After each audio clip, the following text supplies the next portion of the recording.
All right, what's going on, everybody? Hope everybody is doing extremely well today. This one's going to be rather quick. I'm not really going to try to take up an hour, 2 hours, 3 hours, sometimes up to 5 hours, as you guys know that I like to do.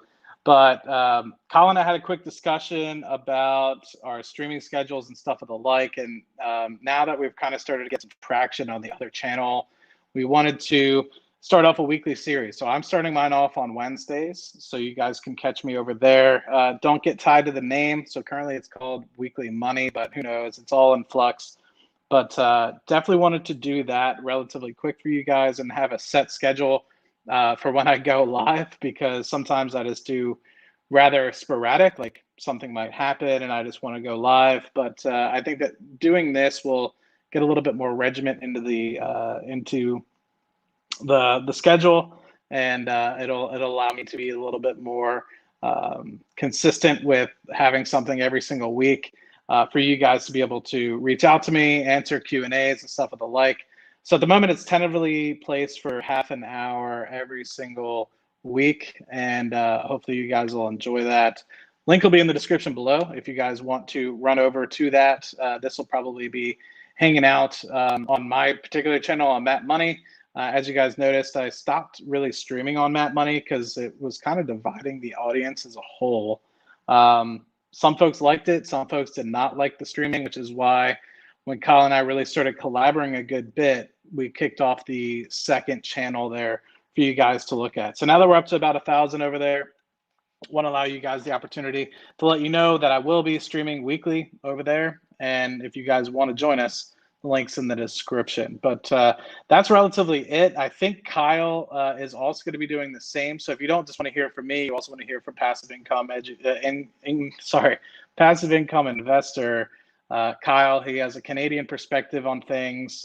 He's working on websites and he's doing a lot of other things as well, which will probably be a little bit different from the things that I talk about on my channel, but it adds a secondary flavor and also adds a different perspective and a different lens on things. He's very bullish on technology, as am I, but a lot of his portfolio is also weighted towards that as well.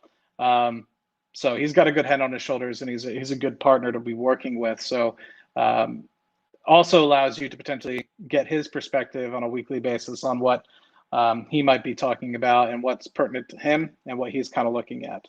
So a lot of things that we'll probably be talking about over there is just catching up on, what I'm thinking with respect to what I'm doing with my portfolio, and a bunch of other different things like what am I selling, what am I potentially buying.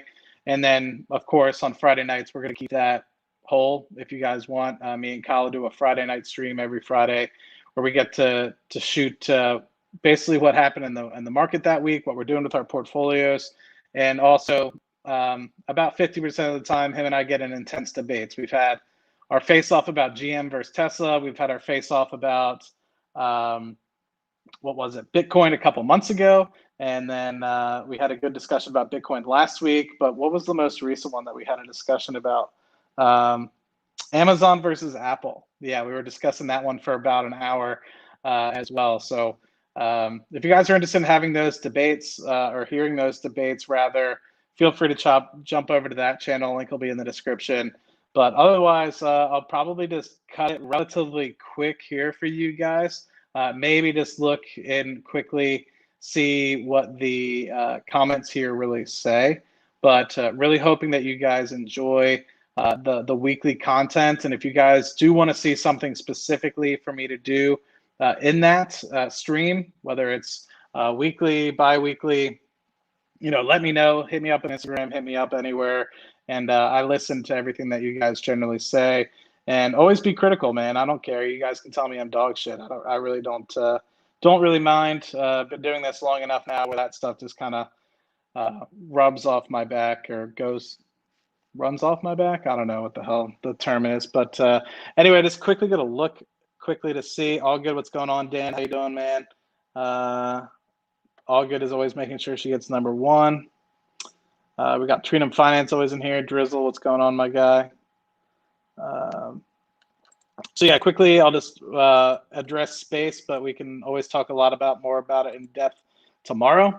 But SPCE, I'm going to be writing, they moved their upcoming upcoming scheduled launch to May. And with that, I will be writing puts until then. So I have a monthly put on the, I think is it April 1st?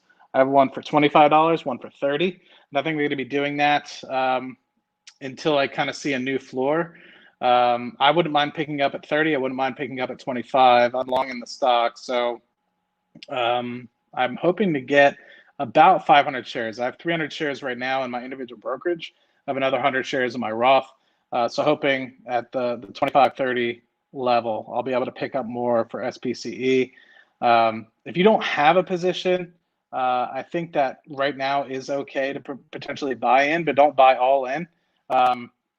This for me, this stock isn't something that I'm buying for, say, dividends or anything of the like. Obviously, it's a at-risk stock, right? It's pre-revenue. So in that respect, you have to be prepared to lose all your money. But if this thing goes, as it is projected to go, and if things go well, they get regulations and everything of the like, man, this thing could be easily a $25-30 billion stock within the next couple of years. And then, of course, if they get everything fully up and running, multiple spaceports and the like, you could easily see this go into the $75 billion range with relative ease. So moving on to this one.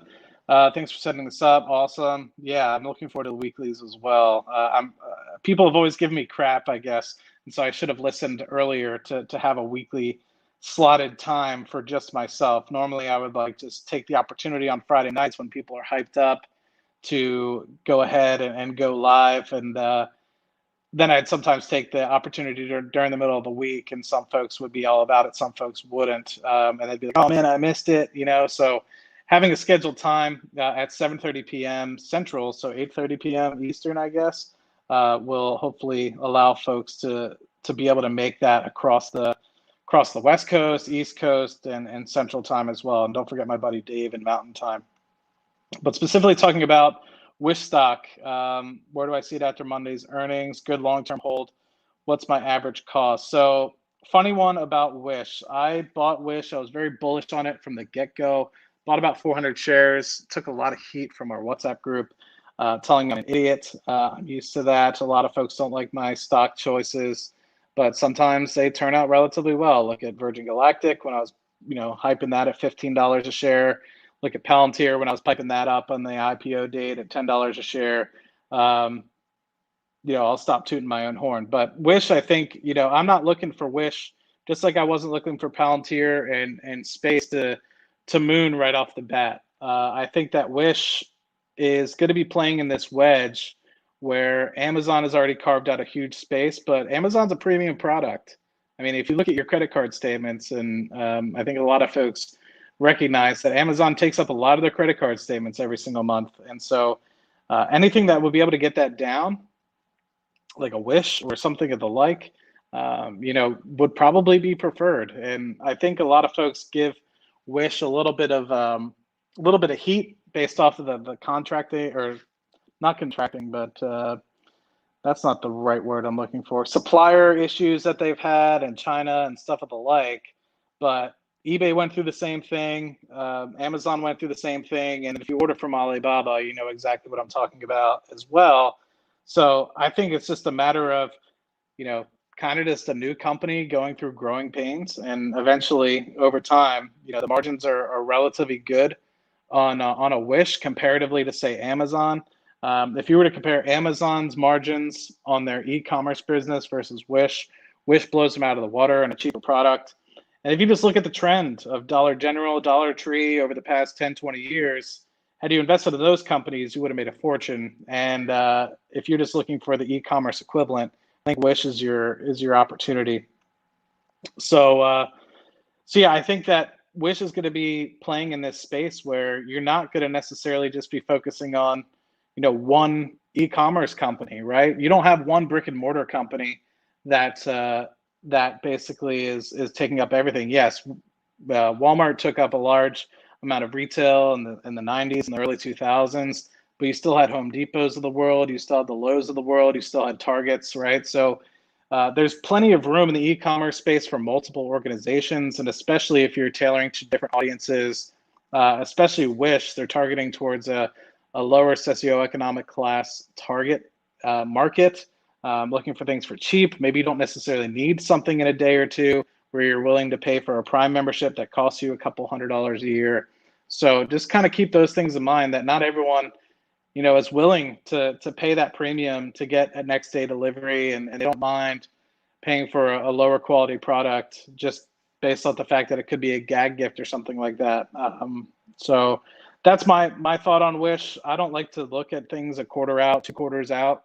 I think Wish, for me, great pickup here. And I think if you look at the price, I mean, shit, I think it's like $11 billion organization right now. And I easily see this thing being a $40 billion company if they're able to get things right in the next 10 years. And that's just kind of like my minimum.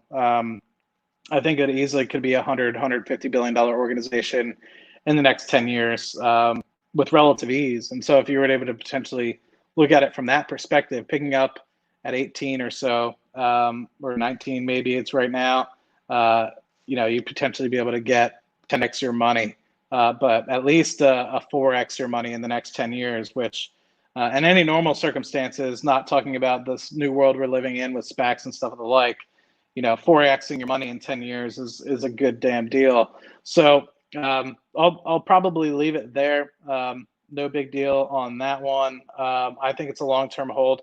With respect to my average, so I think some of you guys knew that I kind of got caught up in GameStop and made some stupid naked call on that. So I ended up liquidating a couple positions. Wish was one of them, because it was kind of an auxiliary position, didn't pay any dividends or something like that. So I accidentally not accidentally, but I intentionally dumped those 400 shares that I had of Wish at a profit. I think I sold them at $26, $27, which my cost basis at that point was 23. I've since recently started selling some auxiliary positions in the Roth, and now I'm back up to 300 shares at about a cost basis of 23, I believe, in the Roth as well. So I have thought about selling a couple auxiliary positions in the Roth as well to potentially get another 200 shares of Wish. It wouldn't actually be too expensive to do that because each 100 shares is only like $1,800 or $2,000. But I honestly think that it's a good opportunity going into the future, especially as e-commerce continues to expand. So I guess for some of you guys might have tuned in, some of you guys might have came out, which is perfectly fine. The reason why I'm doing this stream is I'm going to be kicking off a weekly solo stream on Wednesdays at 7:30 p.m. Central Time. So I think it's 8:30 p.m. Eastern on our Passive Income Educator streaming channel. And so some of you guys probably don't even know I have a streaming channel. I don't really talk about it too much on my videos, just based off the fact that, a lot of people don't really like the streaming over here. So that's why we kind of separated it and made an individual streaming channel. So if you guys do like streams, you guys can go and join that. Link will be in the description. I'll probably make sure to put it in the comments as well. And if you don't like my perspective, maybe you like a Canadian perspective or somebody else's perspective, Kyle will also potentially be setting up a solo stream as well in the future. So let's see. So Dave, understandable, man. We're here to potentially make money. So if you had the ability to buy it back at a profit, I would have done the same, my friend. All right. I don't know what BST is. Is that the Canadian version or something like that? I'm not so sure about that. But what I have been struggling with, I guess I'll just end up on this, and hopefully we'll be able to tie it in a little bit more to tomorrow on the streaming channel. What I have been struggling with in my investment portfolio is, in retrospect, I struggle with the fact that like I really try to push people towards doing just total index investing from like a VTI standpoint and like a QQQ standpoint. But I don't necessarily practice what I preach. But at the same time, I recognize that the reason why I didn't go down that path was for dividends and making sure that I had the ability to, have that income stability if in the event I lost my job. But at the same time, I'm just like thinking about the opportunity cost. Had I had more, I guess, risk tolerance, or had I had more, I guess, belief in myself that I'd be able to weather multiple rounds of layoffs and stuff at the company that I work for, or the industry that I work in, I probably would have several $100,000 more under my bucket or under my buckle. Yeah. And, would be much further along in my journey, several years ahead of where I am today. And every time somebody reaches out to me, I'm just like, you know what, man, just like do this. Like if you have confidence in your job and everything they like just go forth and do that.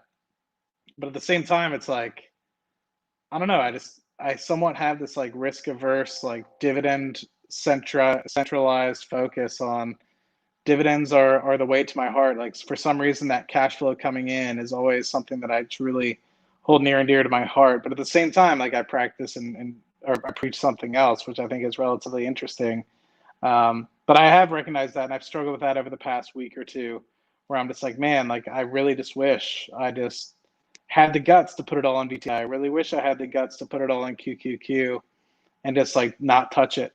But I think I try to preach this a lot as well on the Friday night streams and my own channel as well, that everyone has their perspective, that everyone has their kind of idea as to what works for them. And if you don't, sit around and think about it. I think my whole channel, and at least our passive income educator channel, is heavily focused around the core underlying fundamental beliefs of 5 different things. So it's your time horizon, your risk tolerance, how much you're willing to save every single day, how much time do you have to dedicate to this, and what's your objective, most importantly.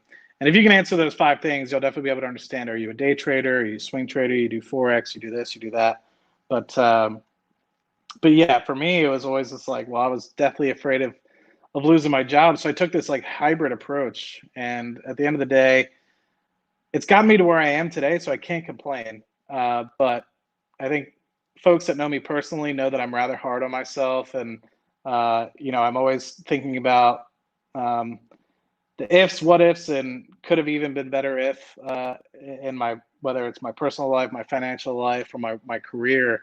So I think I'll just leave you guys with that. And for those of you guys that have kind of just jumped in, and maybe I'll answer 1 or 2 more questions before I hop off here. Feel free to check us out every week. We do at the moment now, we're going to do a weekly Wednesday, which is just me on the other channel, on the streaming channel, which is, you can find the description. The Friday streams, which now we're getting up to like pretty consistently 120, 150 people. During the whole GameStop craze, we were getting like 180, almost to 200 at one point on the stream simultaneously, which was pretty badass. But we do those on 10 p.m. Eastern time every single Friday. So, and I think Kyle will also do his own. So I know I've said that. So if you guys have been watching the whole 20 minutes or so, I'm sorry that's the 3rd time I've kind of mentioned it. But I think it'll be fun to have that little segment carved out every single week, so you guys can hang out with me. And so yeah. So let's just see. Yeah, Hot Ryan. Everybody, Ryan also does a weekly stream as well. So if you guys are interested in hearing a different perspective, great perspective actually from Ryan. He kind of preaches. Sorry if I'm kind of tooting your horn here, Ryan, and kind of stealing your show. But if you were to give like the 2-sentence synopsis on what Ryan shows that you can do extremely well and get yourself on the path to financial freedom on a blue-collar salary. And I think that, he provides a great message in that respect. And so if you guys haven't followed him, he does a weekly stream, and he's also doing a lot of stuff on his channel as well, podcasts and stuff of the like. And it only continues to get better with time, in my opinion. So make sure you do that. And he's got plenty of M1 finance portfolios and a bunch of different perspectives of what you can do. Kind of making sure that if you don't necessarily, I think some folks, give me a lot of crap because, I do relatively well in my career. So I just am able to push a lot of that money into the markets, which, is a fair assessment of what I do. I do save a decent amount of my income, but Ryan, he's done a good job over the past, I guess 10, 15 years, I think, and he's probably bought stocks a lot longer than that, but I think he's been definitely polishing it very heavily over the past 15 years. And he's got a good perspective when trades were $50 a share or $50 a trade and stuff like. When I joined markets like 2012, it was $15. So never got to experience the $50 trades, but yeah, hopefully that meets your guys' expectations. Like I said, if you guys have any comments, suggestions about what you guys want to talk about on Wednesdays, little segments, let me know. Reach out to me personally on my Instagram and Facebook and stuff of the like. All those are in the description as well. But if not, I'll see you guys tomorrow and hopefully give you guys some more, I guess, direct content and stuff like that. So cheers. See you guys then.